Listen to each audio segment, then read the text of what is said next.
नमस्कार दोस्तों, मैं आपका दोस्त, आपका साथी दर्पण मनोज पांडे आपके समक्ष मन की शक्ति को लेकर प्रस्तुत हुआ हूँ।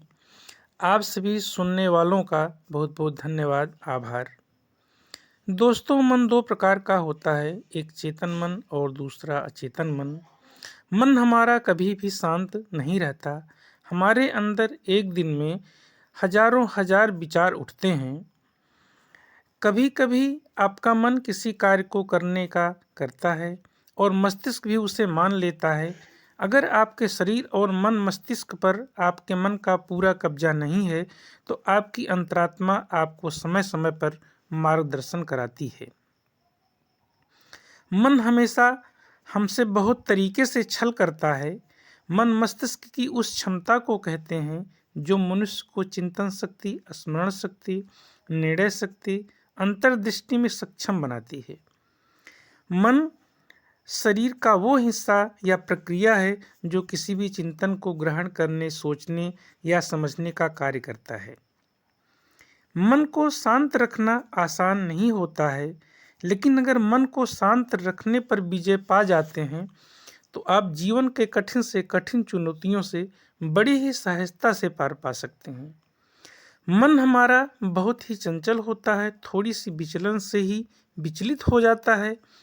मन को केवल महसूस किया जा सकता है, इसे न तो हम देख सकते हैं और न ही हम इसका स्पर्श कर सकते हैं।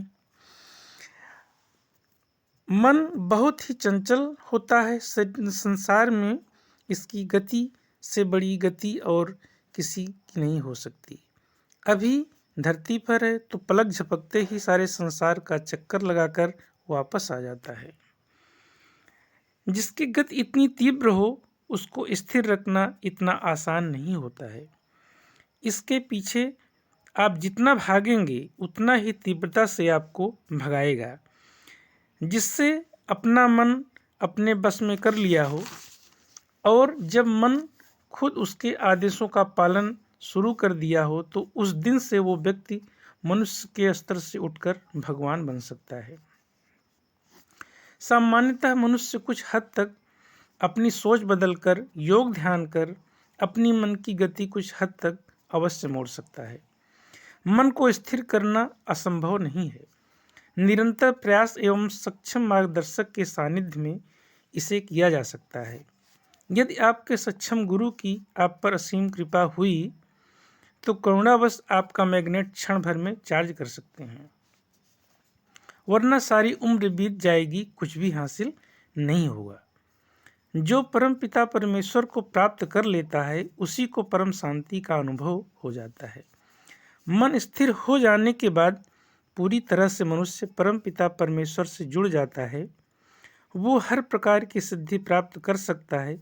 कोई भी मंत्र सिद्ध होना उसके लिए सरल कार्य हो जाता है। उसके मन से सारी दुर्गुण गलत भावनाएं खत्म हो जाती हैं। उसके मन में सबके प्रति प्रेम, विनम्रता और दयालुता आ जाती है।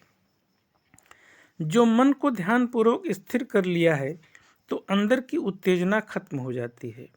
हर क्षण उसको केवल प्रभु का ही चिंतन रहता है। शुरू में तो मन को स्थिर रखना बहुत कठिन होता है, लेकिन जब मन स्थिर हो जाता है तब हमारे लिए बहुत सरल हो जाता है। सुंदर मन इंसान को और भी सुंदर बना देता है। आपने सुना होगा हमारे देश के यशस्वी प्रधानमंत्री आदरणीय श्री नरेंद्र मोदी जी मन की बात करने के लिए प्रस्तुत होते रहते हैं। मन की बात लोगों में काफ़ी लोकप्रिय भी है। इसी बात से आप लोगों को अंदाज़ा लगभग लग गया होगा कि मन एक अद्भुत एहसास है। Thank you so much.